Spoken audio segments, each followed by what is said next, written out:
नमस्कार दोस्तों, PLC sky training में एक बार फिर से आपका स्वागत है। मेरा नाम राजनायक है और आज के इस वीडियो सेशन में हम लोग सीखेंगे कि सी में स्टेप 7 स्कीमेटिक मैनेजर में मेमोरी किस तरीके से यूज की जाती है। डिजिटल मेमोरी, एनालॉग मेमोरी, अलग अलग मेमोरीज हैं और इन्हें किस तरीके से इस्तेमाल किया जाता है, किस तरीके से डिजिटल स्टेटस या एनालॉग वैल्यूज को स्टोर किया जाता है। तो मेमोरी के बारे में एक एक कॉन्सेप्ट मैं इस वीडियो में आपको डिटेल में बताऊंगा। बट अगर आप मेमोरी के बारे में कंप्लीट डिटेल चाहते हैं तो वीडियो को आपको अंत तक देखना होगा। आप अंत तक वीडियो देखोगे तभी आप मेमोरी कॉन्सेप्ट को कंप्लीटली जान पाओगे और इसे कंप्लीटली जो है यूज कर पाएंगे इंडस्ट्रियल पर्पस के लिए, पीएलसी प्रोग्रामिंग। तो स्टार्ट करते हैं। तो सबसे पहला सवाल कि ये मेमोरी क्या है। मेमोरी जैसा कि नाम से ही है, या तो आपको स्टेटस या वैल्यू, अगर डिजिटल मेमोरी की बात करें तो वो स्टेटस स्टोर करने के लिए काम आती है, और अगर मैं एनालॉग मेमोरी की बात करूं तो वो आपके वैल्यूज को, जो डेटा है हमारा analogue data, temperature, pressure level को, इनको स्टोर, वैल्यूज को स्टोर करने के काम आता है और एग्जीक्यूट करने के काम आता है। तो अभी जो है मैं सबसे पहले देखूंगा बिट वाइज मेमोरी। ये डिजिटल मेमोरी हमारा होता है, ये बिट वाइज। जैसा कि आप जानते हैं कि कोई भी डिजिटल इनपुट हो या आउटपुट हो वो क्या लेता है, एक बिट मेमोरी लेता है। पर डिजिटल जो इनपुट है या आउटपुट है उसका कोई फिजिकल एग्जिस्टेंस है। पर पीएलसीज में मेमोरी को, स्टेटस को स्टोर करने के लिए, मेमो स्टेटस को होल्ड करने के लिए कुछ स्पेसिफिक डेटा है, कुछ स्पेसिफिक बिट अवेलेबल है। उस स्पेसिफिक बिट को, उस स्पेसिफिक रजिस्टर को क्या कहते हैं हम लोग, मेमोरी बिट कहते हैं। तो bit wise memory and registers are used to hold और store the status of input output. जो भी इनपुट आउटपुट का स्टेटस होता है इसको ये क्या करता है, स्टोर करता है। बट इसका कोई फिजिकल अपीयरेंस नहीं है। जैसे इनपुट है, उसका एक फिजिकल अपीयरेंस है। मैंने कहा इनपुट, तो कुछ ना कुछ फिजिकल इनपुट है जो फील्ड में अवेलेबल है, जिसके साथ आप पीएलसी को अटैच करते हो। आउटपुट आप कहोगे तो आउटपुट का फिजिकल अपीयरेंस है, लेकिन अगर मैंने कहा कि मेमोरी बिट का फिजिकल अपीयरेंस है तो वो नहीं हो। ये जो मेमोरी बिट है ये डिजिटल डेटा को, डिजिटल स्टेटस को स्टोर करता है। चाहे वो इनपुट का स्टेटस हो तब भी स्टोर कर सकते हैं, इनपुट के लिए भी इसका यूज कर सकते हैं। आउटपुट का स्टेटस हो उसको भी स्टोर करता है। तो इसको आप कहीं भी यूज कर सकते हैं, इनपुट के साथ या आउटपुट के साथ। बट ये फिजिकल नहीं होता, ये वर्चुअल बिट है, वर्चुअल मेमोरी है। तो ये सिर्फ स्टोर करने के काम आता है, किसको, स्टेटस। ठीक है। और कौन सा स्टेटस, जीरो या वन। तो डिजिटल वैल्यू जीरो या वन जो है ये स्टोर होता है किसमें, बिट मेमोरी लोकेशन पे। इसको मेमोरी बिट कहते हैं इसी में। और अगर मैं एनालॉग की बात करूं तो इसमें अलग अलग फॉर्म है। जैसे बुल है, अगर एक बिट का है तो इंट है, डबल इंटीजर है, आपका वर्ड है, डबल वर्ड है, रियल है। अलग अलग टाइप के डेटा होते हैं। नॉर्मली जो डेटा है तो आपका वर्ड या डबल वर्ड में अवेलेबल होता है। ठीक है। अगर वर्ड में है तो 16 बिट डेटा होगा और डबल वर्ड है तो 32 बिट होगा। इसी तरीके से रियल मेमोरी जो है वो भी 32 बिट डेटा जो है वो स्टोर करता है, वैल्यू को स्टोर करता है। तो ये अलग अलग स्टेटस। अब मैं एड्रेसिंग की बात करूं इनकी, तो अगर मैं मेमोरी बिट की बात करूं तो इनकी एड्रेसिंग जो है वो बिल्कुल इनपुट और आउटपुट की तरह होता है। इसका फाइल नेम एम है और ये आपको चैनल नंबर है और ये बिट नंबर है। तो M0.0, M0.1 पहले चैनल के लिए जो जीरो चैनल नेम होगा उसके लिए M0.2, इस तरीके से M0.7 तक। और देन आपका चैनल नंबर बदल जाता है और देन आपका जो है M1.0, M1.2, इस तरीके से ये बढ़ता है।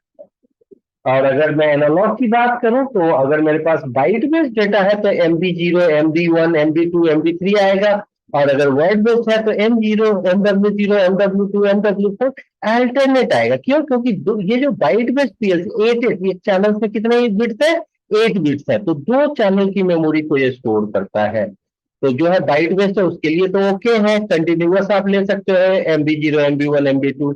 बट अगर वर्ड बेस्ड होगा तो आप मेमोरी कॉन्फ्लिक्ट ना हो, क्योंकि दो बाइट जो है एक वर्ड के बराबर होगा। तो अगर मैं MW0 लिख रहा हूं इसका मतलब है कि MB0 और MB1 इसके अंदर आता है। और अगर मैं यहाँ पे MW1 लिखता तो उसका मतलब होता है MB1 और MB2। तो अब दोनों में कॉमन क्या हो जाता है, MB1। तो यहाँ पे मेमोरी कॉन्फ्लिक्ट होता है।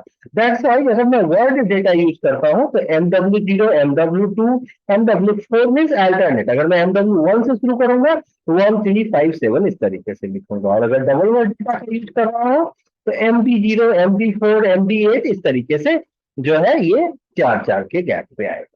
तो ये जो है मेमोरी कॉन्फ्लिक्ट ना हो इसके लिए होता है, ये ध्यान रखना होता है हमें सीमेंस में, या कोई भी ऐसा पीएलसी जहां एक चैनल में 8 बिट्स अवेलेबल।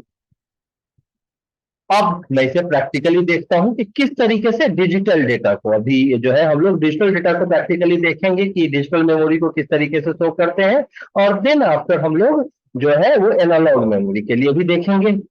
अभी हम लोग डिजिटल देखें। पिछले वीडियो में मैंने आपको बताया था कि डायरेक्टली आउटपुट को कैसे होल्ड कर सकते हैं। तो अभी मैं सेम होल्डिंग जो है वो मेमोरी बिट के साथ देखूंगा कि जहां आउटपुट आपने इस्तेमाल किया है, यहां मैं क्या करता हूं, M0.0,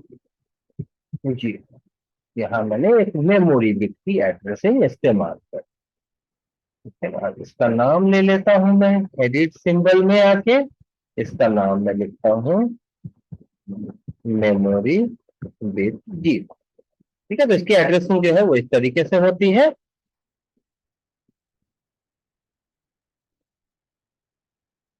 लाइक कर दिया और ये हमारा मेमोरी बिट 0 है, M0.0, और सेम इसको मैं होल्ड करा देता हूं।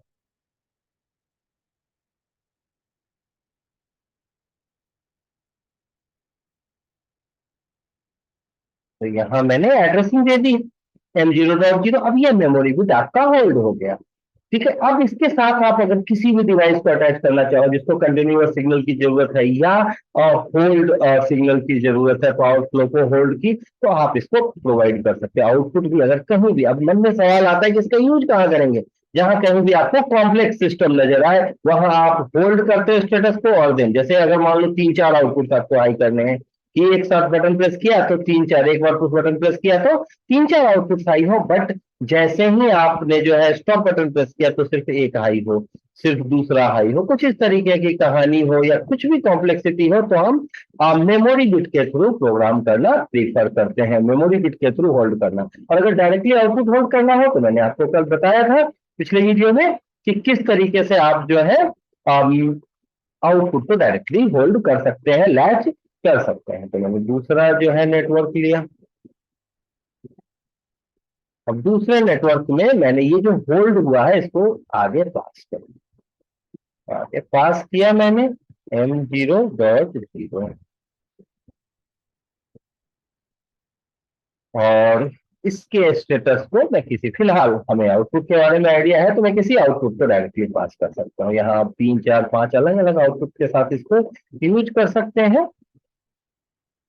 तो जितने भी आउटपुट्स हैं आप उनके साथ इसे इस्तेमाल कर सकते हैं। तो इस तरीके से मैंने होल्ड सर्किट बनाना सीख बताया आपको, किस तरीके से, by using memory bit.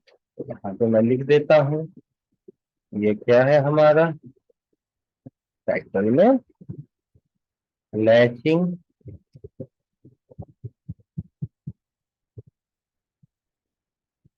By using memory. तो मेमोरी बिट का यूज करके लैचिंग हमने पिछले वीडियो में देखा था कि आउटपुट को कैसे लैच करते हैं, आज हमने मेमोरी बिट का यूज करके लैचिंग देखा। अब इसे मैं प्रैक्टिकली एग्जीक्यूट करता हूं, तो मैंने इसे डाउनलोड किया। डाउनलोड करने के बाद स्टेटस जो है ऑन कर दिया। अब आप देखेंगे कि ये जो है अभी हाई नहीं है। जैसे ही मैंने स्टार्ट बटन ऑन किया, स्टार्ट पुश बटन ऑन किया, ये देखिए बाइनरी हाई हो गया, ये मेमोरी बिट हाई हो गया हमारा, और जैसे ही ये मेमोरी बिट हाई हुआ इसने आउटपुट को हाई कर दिया। अब अगर मैं इसे डिप्रेस भी कर देता हूँ, रिलीज भी कर देता हूँ, आप देखें चूंकि होल्डिंग यूज किया हुआ है, सीलिंग कॉन्टेक्ट यूज किया हुआ है, तो क्या हो रहा है कि ये मेमोरी बिट हाई हो गया है, और इस मेमोरी बिट के हाई होते ही अगले नेटवर्क में सिग्नल गया और अगले नेटवर्क में इसने आउटपुट दिया। अगर यहाँ पे टाइमर हो या कोई भी ऐसा डिवाइस जिसको कंटिन्यूअस सिग्नल की जरूरत हो तो आप उसे अटैच कर सकते हैं। उसके लिए आपको फिजिकल आउटपुट की जरूरत नहीं होगी। तो मैं वर्चुअल आउटपुट के थ्रू भी, इंटरनल बिट्स के थ्रू भी, मेमोरी बिट्स के थ्रू भी कोई भी वर्क कर सकता हूँ। मैं जो है स्टेटस को होल्ड कर सकता हूँ, स्टोर कर सकता हूँ। ठीक है, अब मुझे स्टॉप करना है तो सिंपली स्टॉप, उस बटन मैंने प्रेस किया, वैसे ही आउटपुट स्टॉप हो गया। तो इस तरीके से आपने देखा कि किस तरीके से मेमोरी बिट का यूज करके मैंने आपको जो है होल्ड सर्किट के बारे में बताया। अब सवाल वही है कि कहाँ यूज करेंगे। मैंने आपको बताया कि कहीं भी कुछ भी कॉम्प्लेक्स सिचुएशन दिखे, कुछ भी लगे कि 3-4 आउटपुट्स हैं उनके साथ होल्डिंग करनी है मुझे, तो सीधा सीधा मैं बाइनरी बिट के थ्रू, मेमोरी बिट के थ्रू काम करता हूँ, रजिस्टर्स के थ्रू काम करता हूँ। ठीक है। और अगर डायरेक्टली आउटपुट होल्ड करना है कि भाई आपने कुछ बटन प्रेस किया, मोटर आपका होल्ड हो गया, तो सीधा सीधा मैं लैचिंग करूंगा, बट वो लैचिंग किसके थ्रू होगा, तो आउटपुट के थ्रू होगा। और अगर ये कहे कि भाई एक कुछ बटन प्रेस किया तो एक आउटपुट हाई हुआ, फिर दूसरा स्टार्ट किया तो पहला ऑफ हो गया, तो हम बायनरी कुछ भी कॉम्प्लेक्सिटी दिखे, थोड़ा भी कंफ्यूजन हो, आप मेमोरी बिट के थ्रू।